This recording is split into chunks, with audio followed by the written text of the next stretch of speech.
What is happening, y'all? Cowboy here, and welcome to my ultimate Switch Axe guide. I hope you enjoyed that little footage of two Switch Axe users sharing one brain cell. That was me and Lord doing some hunts earlier. But the Switch Axe is one of my favorite weapons. It's the weapon that I absolutely fell in love with playing World, and World was ultimately what got me hooked on Monster Hunter. I played 3, I played 4, kind of bounced off both of them. And then after it really clicked with World, went back, played through all of GU, played through obviously Iceborne, Rise, Sunbreak. So point is, the Switch Axe has a very special place in my heart. It is always a weapon that I will love. And it is better than ever before. We got a parry now, we got an offset, we got some new goodies with the morph slashes, we got new finishers. It is absolutely peak. Now, obviously, like the other videos, there will be spoilers because we're talking about late game stuff, but we're going to be going through everything, talking about the basics, talking about weapons, talking about armors, and then jumping into a hunt. So with all that being said, let's jump into it. And the first thing we're going to do is hop over to the weapon controls, and I want to go to the third page here to help detail out some of the basics here. Now, similar to before, there will be a link to a video right in the description that's like a very in-depth starter guide, but I want to cover just a couple basics and then prioritize more in our combos. So first up, the switch gauge is that yellow bar. This dictates how long we can use our sword mode. Power axe is a buff to our axe attacks that will help build the switch gauge faster.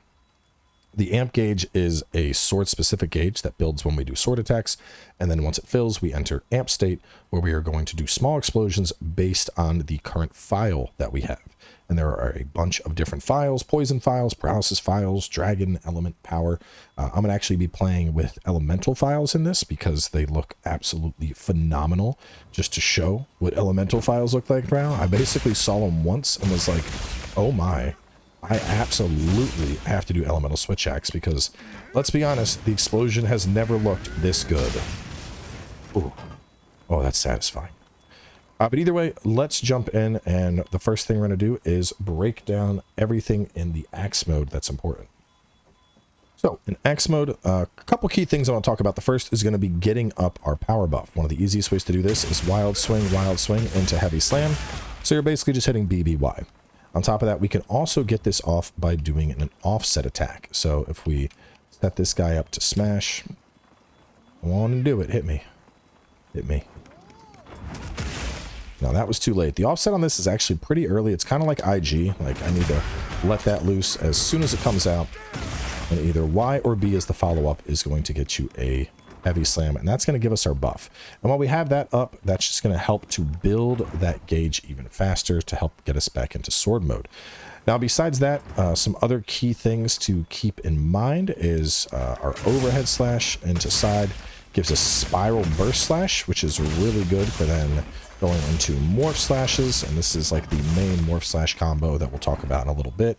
But that spiral burst is going to be one of the best ways to build gauge. Besides that, backwards and B for the fade axe, forward slash if you want a quick poke, otherwise forward overhead for big damage. Now besides that, there's not much else to really worry about in axe mode. I will say axe mode is important because of how much mobility it gives you. We're really able to move very quickly and with a lot of distance when we are in axe mode. Given this build does have evade extender 3, but typically you want to be evasive in axe mode, so much so that even if you're in sword mode, you're better off doing a morph and then evading as opposed to trying to evade in sword mode. Now with evade extender 3, it's not as bad, but point being that evasion and axe is just going to be better.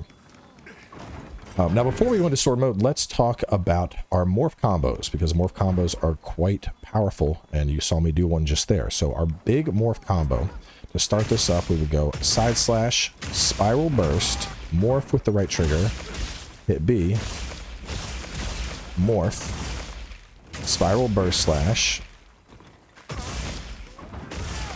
Okay, I messed it up. Spiral burst, into morph, hit B, into the morph, into spiral burst, into morph, into B, into morph, into spiral burst.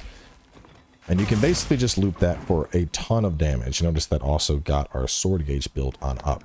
So if you're trying to morph, the main point I'm trying to make here is you should try and spiral burst first, because just doing a regular morph slash or just being like, you know, I'm going to hit the monster and just morphing, you're not really getting all that much in terms of value out of that. Whereas if you do it after a couple other attacks, you know, For example, after the heavy slam, you're going to get the double, and you can go right into the triple. Or alternatively, if you do it right after the spiral burst slash, you'll then get the double, and you can go right into the triple. And so we really want to try and prioritize morphing out of either spiral burst or out of an axe slam to get that double triple combo. Now, once you're in sword mode, you know, when I first played switch axe, I loved going just like, I'm going to double slash, and then I'm going to overhead, and I'm going to right rising, and I'm going to left rising, and then I'm going to triple slash, and then I'm going to go back into the overhead. And, you know, there's something that is really satisfying about that. But to be honest, you're not really wanting to do that. If you're going to do something like that, you're going to be a lot better off just doing the morph slash combo that we just talked about, because we are going to be using rapid morph, which is going to boost the damage of that combo even more. So try to refrain from just smacking it with your sword. You know, you don't want to spend too much time. Now, there are a couple moves that are very useful in sword mode. Just hitting B twice for double slash into heavenward flurry. You can see that alone was enough to fill up my red gauge. Now, once the red gauge is full, this is where all of our fun actions will come in. First up, element discharge, hitting Y and B. Out of an element discharge, we can then rapidly tap Y to build up the discharge. We can also pull back to execute early, and then you can press right trigger out of it to do a quick unbridled slash. In addition to that, we can also do a couple other things, namely our ZSD, and in addition to the ZSD, we also have full release now. But first up, let's talk about ZSD. Same thing, your amp gauge has to be full, and it's the same thing, but you're holding the buttons down. This is the ZSD, aka zero sum discharge. This will pump out a lot of damage. It's a very, very powerful attack, but it is also very high commitment, so keep that in mind when you are trying to use it. Instead, the go-to that I'm a big fan of now is the new full release slash, and just to show that off, typically, I would like to do it out of a full element discharge, so I'm going to completely release that and then hold the right trigger all the way down and then let it rip. And that thing is just going to tear through enemies. It is very powerful. We also get frames very similar to Rocksteady armor while that is up, making it a very, very good ability. Now, as for wounds, wounds are also very valuable for switch axe. If we hit a wound and we stay in axe form all the way to the end, we're going to do power axe finisher, which is going to give us our buff. Alternatively, if we hit a wound and we morph, at any time during this combo, you can just hit the trigger to morph. It's going to do a quick element discharge finisher, which we can then take into an unbridled or a full release slash. So you can use that to really just dump out full release slashes one after another. The last thing I want to talk about, one, you should never reload your axe like that. I'm doing it because we're in the training area. It's a great way to get smacked in the face in a hunt. But we also have the sword parry now, which is pretty generous. If I do it like perfectly timed, you can see it's going to come out. But if I do it even a little bit slower, you can see I just take a little bit of damage. And that's really the only difference with whether it's a perfectly timed parry or not. Just to better demonstrate it, let me crank this guy's strength all the way up. We'll put him on sent flying. Come on, smack me.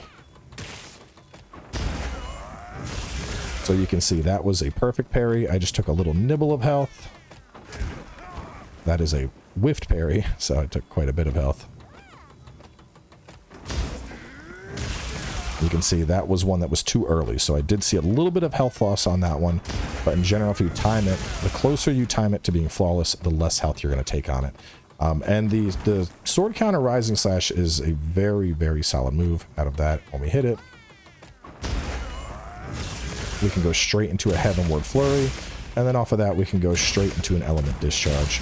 But basically doing that right into a heavenward flurry is also a great way to build up our gauge, so definitely don't sleep on that parry. And also don't sleep on your offset. They're both fantastic, and you know, it's honestly, it's just really cool that we have both a parry and an offset on switch axe. It just feels like they're giving us goodies or something. I don't know, but I absolutely love it.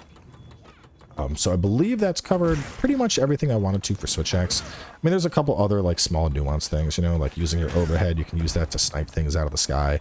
And then we have all of our various morph slashes, downward phase slash and whatnot. But a lot of this is just stuff that you can just play around with here and just kind of get a feel for how various things work. But we've covered everything that I really wanted to cover. So with all that being said, let's hop over and we will talk to our lovely Gemma. So over at Gemma, the first thing I want to do is talk about the low rank suggestion, and there is one that I feel is the clear winner as you're punching through low rank, and that is going to be the dosha. The first upgrade you get on this is going to put it up to 180 with a little bit of green, some negative affinity, but still an incredibly strong weapon. So much so that it's even going to outclass completely the first Guardian Arcfellow weapon that you get, having both more raw and less negative affinity. This will carry you through low rank. Now, once you get into high rank, there are a couple of choices. Obviously, the Doshuguma is still very, very solid, getting up to 230 with only -5 affinity. And if you're just looking to straight up craft a power file switch X, I think this is one of the best. I actually think it's, you know, I mean, just look at it right there. Obviously, you're getting an extra level 3 deco, but even then, it's you know, I guess you're also getting the dragon element. But anyway, point is, Dosh is very solid. This one is also respectable. But for the most part, I think Ardian kind of sweeps this category with a few exceptions. For example, paralysis. Paralysis, for whatever reason, it doesn't do very well in Ardian. I can only get my paralysis up. I believe the baseline for it is like either 60 or 90, and this is at 200. So if you want to do a paralysis switch axe, you might as well do it here. For elemental, it pretty much clears across the board. You can see my base element on this is at 340. That is with 2 element upgrades, while Sawbill is at 350, but I have better sharpness, I have better decos. Outside of the Yan switch axe, nothing else is coming close into the 300s. Most of it is going to be 2 to 250 or even less. So when it comes to element, it's pretty much the clear window, with the exception of Yan being a potential competitor. Paralysis can be a respectable choice here, as well as exhaust file. Real fast, I want to use this just to talk about the difference between paralysis file and paralysis as an element. So this is something that is very unique to switch axes, and I think this confuses a lot of people, so I want to take a moment just to discuss it. So with the Lala, the element of the switch axe itself is paralysis, and what that means is that all of our attacks have a chance to inflict the paralysis status on the target. It's going to build up just as we play. There's going to be a chance that something gets paralyzed.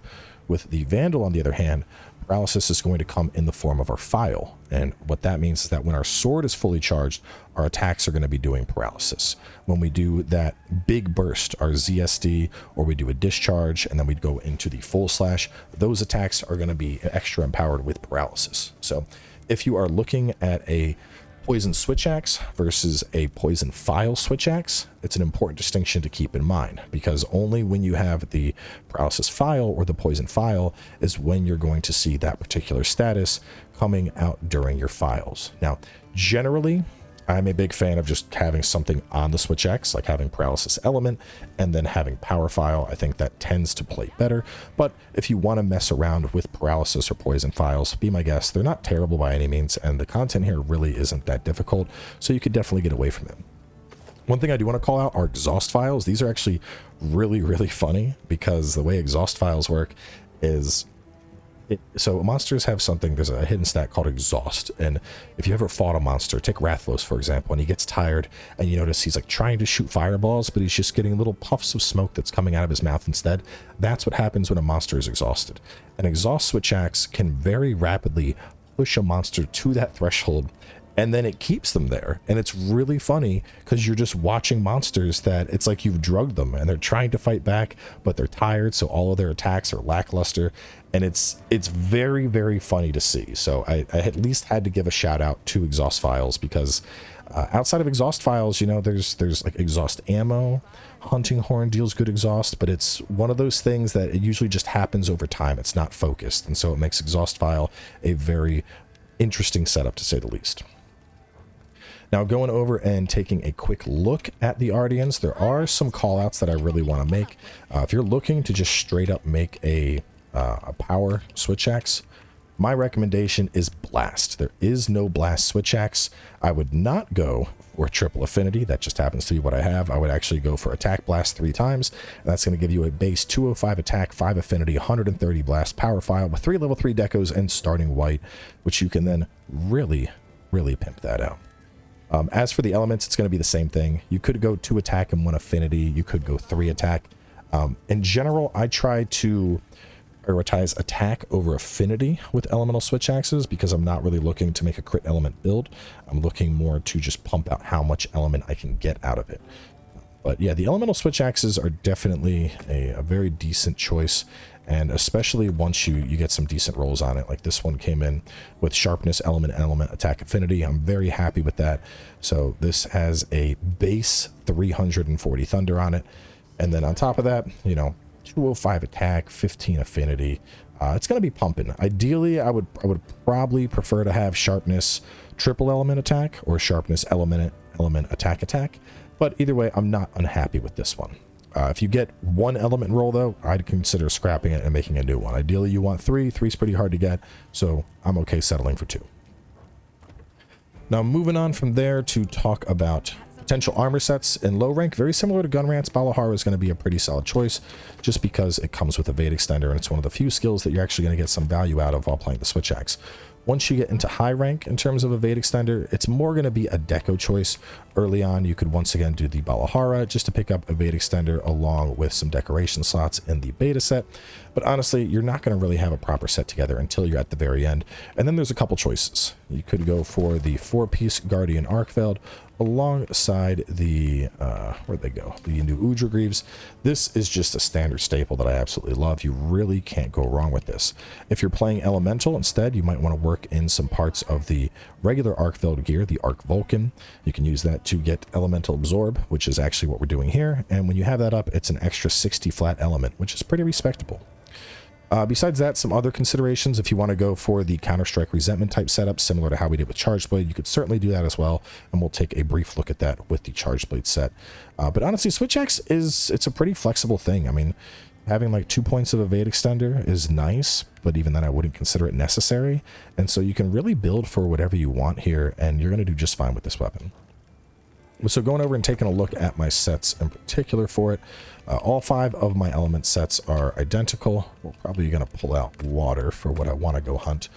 But so we have Arc Vulcan Helm and Mail. That's going to give us 3 points of Elemental Absorb. Also just a pinch of Convert Element as well as Weakness Exploit, and picking up the 2-piece bonus of Arkfeld's Hunger, which is just a nice little passive heal. It's going to come in as we continue to do damage. We're going to pick up the Guardian Ebony Brace Betas. This will give us a point of burst and some Divine Blessing, and a level 2 deco slot where we can work in some evade extender.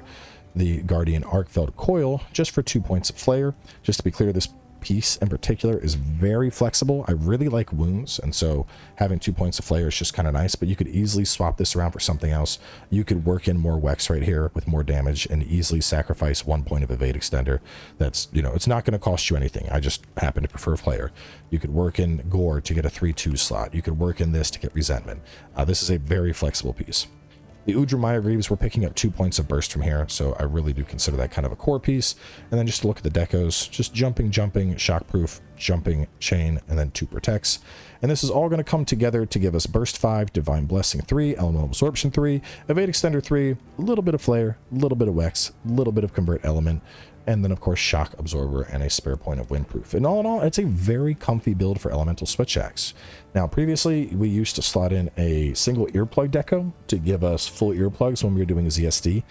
You could still do that. I'm pretty sure it still works. I haven't had a chance to test it myself, but to be honest, we're not really ZSD spamming like we were back in World and Iceborne. I think the full release slash is a lot more valuable since, you know, it comes out faster, we're on the ground, and on top of that we can just chain into stuff instead of getting tossed away. So obviously this is flexible enough where you could slot that in if you want, but I am not sold on it being that good anymore. Now besides this, just to look, this is my Charge Blade setup, but if you want to go for just like pure raw Ungabunga, this is what I would suggest. Udra, Arc Vulcan, Udra, and that's going to give you some very high raw with this particular set. I also have more of an experimental set that I could pull out. I don't know if I would use this with much else other than Dragon, but this it's something I've been experimenting with Convert Element, and the way Convert Element works is when you take damage similar to Elemental Absorb, it just adds additional dragon damage on top of whatever you're doing. So it functions very similar to Blast, where we're just dealing dragon, and eventually it builds up and does an explosion of dragon damage, which does look very cool. While this is happening, your weapon gets like dragon lightning around it, which is also a cool little visual effect. But I'm not completely sold on it. It's interesting just having like a little bit of dragon sprinkled on top of whatever you're doing, but like I said, not completely sold on it, but still a solid set overall. Burst 5, Flare 4, Divine Blessing 3, Evade Extender 3, Convert Element 2, Blight Resist 2. We have that point of earplugs I was talking about, and then that spare point of Windproof and Shock Absorber, just to show the deck goes on that. Another set that's pretty good overall. The bigger thing between this and the other set really is, like I said, Convert Element still feels very, very situational to me. And I think I would just value having access to elemental absorption instead, since I know that's going to boost my specific element, and that's what I'm really looking to do. Another thing, if you want to hit the elemental cap, you can very easily just take this, swap a couple out, swap in some Phoenix Decos, and you will hit elemental cap with this. Right now, I'm just playing with the 3. I could even, you know, just for the sake of the hunt, I guess, we could slap in 2 Phoenix and probably do 1 jumping, and we'd probably be fine. I think that might be enough to actually hit elemental cap. We'll see in a second here. But yeah, slapping in at some Phoenix, if you want that instead of jumping, you can also do that, and you'll do just fine. But that roughly covers everything that I wanted to with the switch axe. So let's jump into a hunt and show you what it's capable of. All right, hopping over to the oil well basin. The rewards aren't the best. Actually, that might be a good call. Hang on. Let me just check something real fast. Where's my gravy? Where's my gravy train at? Gravy, are you weak to water? Are you really weak to water? Oh, yeah, you're really weak to water. All right. Well, you know what? That's going to be a better hunt than Fire Monkey, so fuck it, we ball. Ew, I don't need those. I'll go after this one. I just don't want Rarity 7 Ardian weapons. Those are garbage for me. I would just take them and recycle them immediately into higher quality Rarity weapons. Bum. Gonna go smash the Gravios. Do. He has a friend over there. Find out by the time we get over. Yeah, he does. We're gonna get rid of that friend right at the start. I do not feel like having 2 Gravios breathing down my neck at the same time. I'd actually went into this. I was planning on fighting Fire Monkey because I think he's a really good matchup for this. What do you mean leave the locale soon? Did I not start the quest?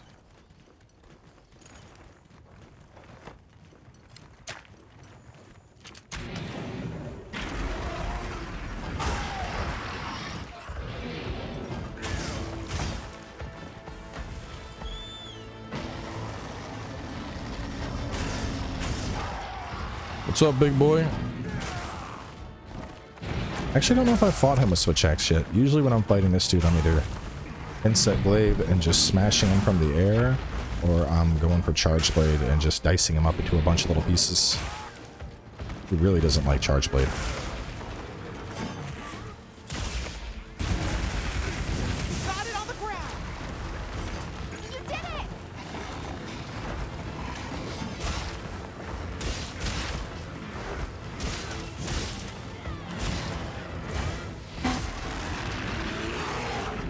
Bro, that was rude. I was trying to do my thing.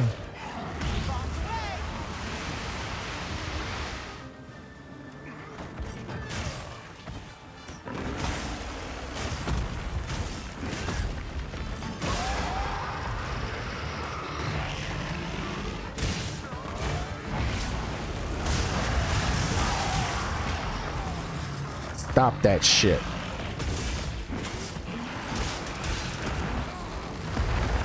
That was actually kind of giving me the business right now.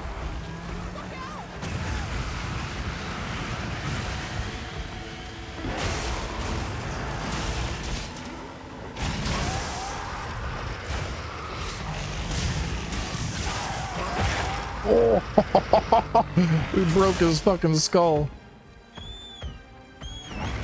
Get me out of here, cat. I took too much damage.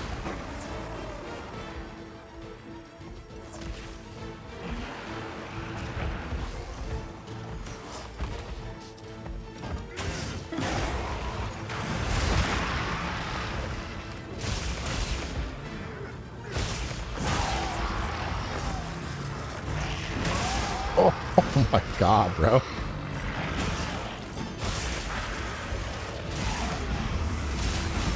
Not getting hit by that bullshit.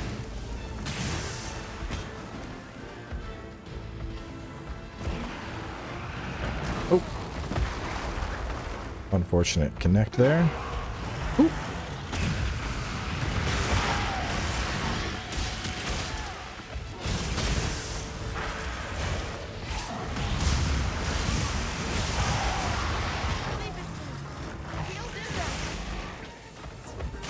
If you whiff a focus attack, you'll notice that I did a little side hop there. Very useful.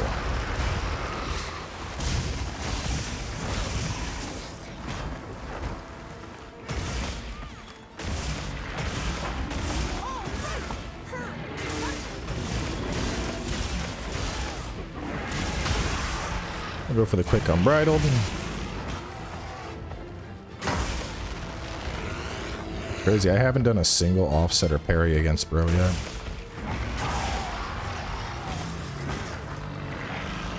Another monster's horning in. Almost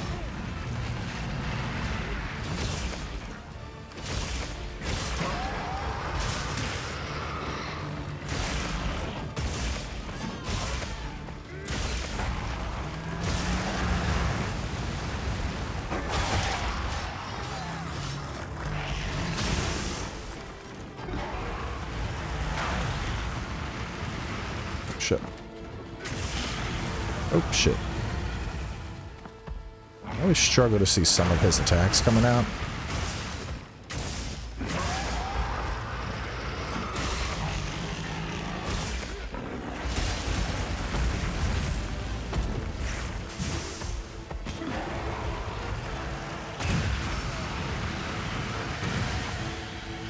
looks like it's moving to a new area.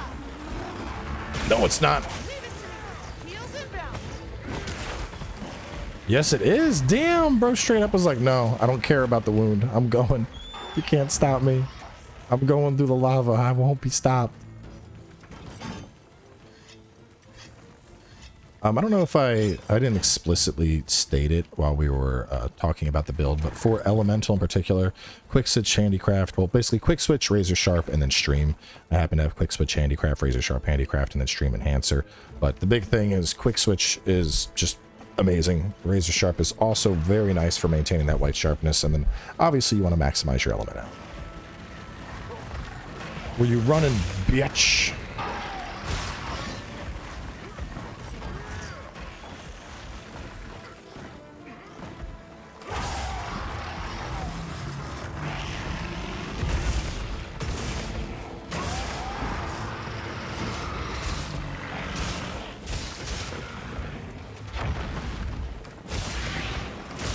Damn. Bro ran for his life. I didn't even get a good finisher on it. I wanted to finish him with something big, and he just died to a regular old sword smack. Yeah, elemental damage messes up Gravios. I'll say that head break on him when he was like, I'm gonna roar, and I'm like, you're gonna sit the fuck down. That was, ooh, that was very satisfying. But that is going to wrap things up for my beloved Switch X. Little 6'11", not too bad. If I went for the trap, we might have been able to pull off a sub 5. In terms of what's next, I haven't immediately decided. So far, we've covered like my 4 favorite weapons, but it's probably going to be dual blades. I do like dual blades a lot, so more than likely I'll cover dual blades and then go into sword and shield, and then from there talk about the weapons that I tend to hunt with a little bit less. But either way, thanks for coming on by, and I'll catch y'all next time with more.